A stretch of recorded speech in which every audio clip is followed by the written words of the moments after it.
Hello and welcome. As always, I'm super excited to be here with you guys on a Monday morning at 6 a.m. So, welcome here. And today I thought we are going to talk a little bit about something that helped me a lot. It's called flexible focus. Yeah, and I'm going to explain to you what that means and how we can implement this in our life. Because I see that so often that people have a whole list of symptoms, of labels, of diagnoses, okay? It's a huge list and it can feel really overwhelming. And I really want to talk to that today and how we can use flexible focus there, because sometimes we can really kind of over-identify with this and it can start feeling really overwhelming in a sense, having this big list, okay? It is an important step on our healing journey, but it can be a sticky one, okay? So knowing the symptoms and labels, this helps us to have the words, the language to actually describe what is happening for us, what's going on for me, to use it that way. It can be really helpful. It can help us to go and learn and study about this to the point that we perhaps even know more than our therapists or doctors. Has that ever happened to you? Let me know in the comments, okay? So that curiosity, and that's okay. And it can also be validating in a sense that perhaps you too, when like for the early parts of my life, I always felt like I'm so different, I'm fundamentally flawed, or not human kind of way. But then getting the labels or the diagnosis, those words, I realized, hey, this is actually a thing. This is real, and there's other people who experience a similar thing. I'm not alone with that, and that's really helped me a little bit. Not that I wish this stuff on anyone, but not feeling so alone. I could then believe when my psychologist said to me, they're all normal symptoms to abnormal events. Okay? They're normal symptoms to abnormal events, because I used to beat up on myself for all those things as well. Perhaps you too, let me know, okay? But to really catch ourselves there. And also it helped me in a way, perhaps you do that too. I often try to minimize the trauma and things like that, but having that, it helped to see that the trauma did really impact me, and you too. That stuff affected us in such a way that decades later our day-to-day functioning is still affected by this. Okay, so but this part of our healing journey can be super sticky. Like I said, when we're having that list, we can over-identify on this, we can over-focus on this, and it can feel like this is all there is to me, there's nothing else. I'm just all these kind of labels there. Okay? Let me know, did you do that? Because I certainly did, and I can see it in so many other people as well. I spent all day thinking about it and analyzing it, and I fell into a deep depression. Okay, for me that was always the more likely emotions to have. For other people, they can go perhaps more in a very angry kind of thing, full of rage. But it doesn't matter which emotion you go into. For me, it didn't no longer feel like I am depressed.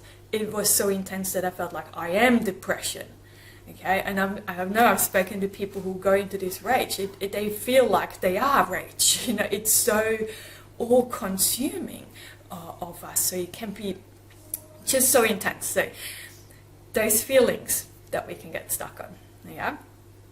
And let me know whether I'm curious to know whether you more have a tendency to fall into depression or whether you more go angry, or perhaps you do both. Some people go into different situations, bring up different strong emotions for them. Totally okay. Okay. But how can we practice to be a little bit more flexible in this? That's where I want to get to, because when I was really stuck there, I couldn't see anything else in my life. I felt my life was ruined. Perhaps you too. Yeah. And so I was challenged back then by my psychology to also see what is okay about my life, or what is okay about me. And I couldn't see anything. there was just nothing. There was nothing there. And if this is you right now, I'm hoping that me sharing this with you, that this is giving you just that little spark or this little glimmer out there. But perhaps it is possible for me too to find something that is okay about me. Yeah. And perhaps it's, you feel, if you're going about your body, sometimes it's like, oh, maybe the thing that's okay about me is my pinky toe, it really helps me to balance when I walk, something like that to start with. Or perhaps it is your eyes, that you have kind eyes. Or perhaps, I know from so many of you, because you're here, you're determined to work on your healing, and otherwise you wouldn't be here watching those kind of videos. That determination, that is an okay thing about you. That is something that we can allow ourselves to feel good about. And another thing is, so you can see that all the time too, that caring heart that you have for other people. Usually have a tendency to pour it all out, but be caring, supportive and helpful for other people. So many of you are volunteering, to other people, animal shelters and things like that, so that caring aspect, with how hard you work on making sure that your children are growing up in a safe environment, different to what you had. So all these things we're trying to shift, to become a bit more flexible. The symptoms, that whole list is still there, it doesn't go away, but to keep asking, what else is there in my life? When you get curious about what else, okay, let me know if you have any questions there, because that willingness to explore, that's really helped. That was all that I had initially, because I couldn't see anything else to think of. Okay, and I want to share another thing with you guys, why this was so difficult, and that might be for you too, because that can be another sticking point on our healing journey. It might not be for you, but for me it was that I didn't want to see anything good in me, because how do you say that? For many of us, or I myself, okay, felt that I was bad. I must have been a bad child for all this to happen. And when we're having that really strong belief that there is something that we are that bad because of all that abuse, it is really hard to see something good about ourselves. But the truth is that bad stuff happens to good people, and I didn't want to believe that. In a sense, almost like, if I'm the bad person, if I can figure out what's bad about me, then I have a potential to fix that badness, and then that would mean that I'll be safe in future if I can figure out what that was. Does that make sense? My thinking was very twisted around this. So, but let me know if you can relate there. But that's why it was so hard for me to see something good in myself. I couldn't let go of that belief that I'm bad. Okay, so there were just some sticky points for me, but I want to share another exercise that I did and I found really helpful, and an exercise that I give my clients as well, some of them, and they found it really helpful. And it is a very challenging one, by the way, just to put that out there straight up. But going out and find one nurturing friend of you and asking that friend to tell you 3 things that they like about you, and you tell them 3 things that you like about them. Okay. I had so much anxiety about this. It was ridiculous. I mean, I have a really beautiful friend. I mean, this is when I first did that was like a couple of decades ago. But I was so scared. We're so used to being rejected, so used to being ridiculed, that this was a huge step. But it was the most beautiful experience, because hearing someone else say something good about me, and we had that really vulnerable conversation, that she had self-doubt as well, and she really appreciated me telling her 3 things that I liked about her. And this is something that we kept on too, for some people to really focus on pointing out or telling the other person what we appreciate about them. So often we we are more critical in a sense. It's like, oh, you're late again, or I can't rely on you, and things like that. We really focus in on that and not appreciating the good in the other person often enough to really point it out. Hey, I really appreciate your text in the morning. I like that funny meme you sent me. That telling the other person that we often miss, or I do. Let me know. Maybe you too.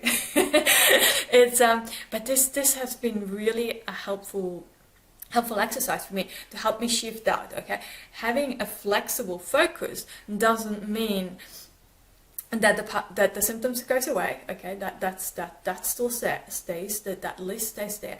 But what we focus on, okay, this is what determines our thoughts and our feelings and our actions. So if I constantly focus on all that list and all the symptoms and all the things that I need to work on and so forth, then obviously that I'm going to have some very heavy emotions around that. But if I can switch out a little bit and focus on something that's okay about me, something that's okay about my life today, something that I appreciate, and then here are the symptoms again. But I'm bouncing around, so I'm giving myself an opportunity to have different thoughts and feelings as well. I hope that makes sense. So, but we want to be. Or for me, it was practicing that flexibility has been very helpful, and I hope it is for you too. So, but I'm always curious. Let me know if this is something that you have been practicing in your own life too, or if you're going to try it, because I'm always curious what the impact of those kind of little practices are. That really, they are things that we can do by ourselves at home. Also, I must say, when we're going through the sticky phases on our healing journey, it is best to actually have another person, whether it's a professional, as in a therapist, coach, or mentor, or some people have their pastors, or a really good friend. It is good to have someone else, because when we're in that very sticky, dark kind of place, it's really hard to see life through a different lens, or see things from a different perspective, and helping ourselves to have some different emotions and thoughts. So I always say it's totally okay to reach out for help. Okay, you're worthy of support. You're worthy of having a better life, and that is the key. Yeah. So just wanted to highlight that too. But because I know I am a person who I'm hyper independent. I really struggle asking for support, and I know many of you perhaps can relate to that as well. But I have to always remind myself it's totally okay to reach out for help, especially when I'm going through some of those sticky times. Okay. But I hope you found this useful, and as always, sending you lots of love and rainbows to brighten up the tough times just a little. See you guys. Bye.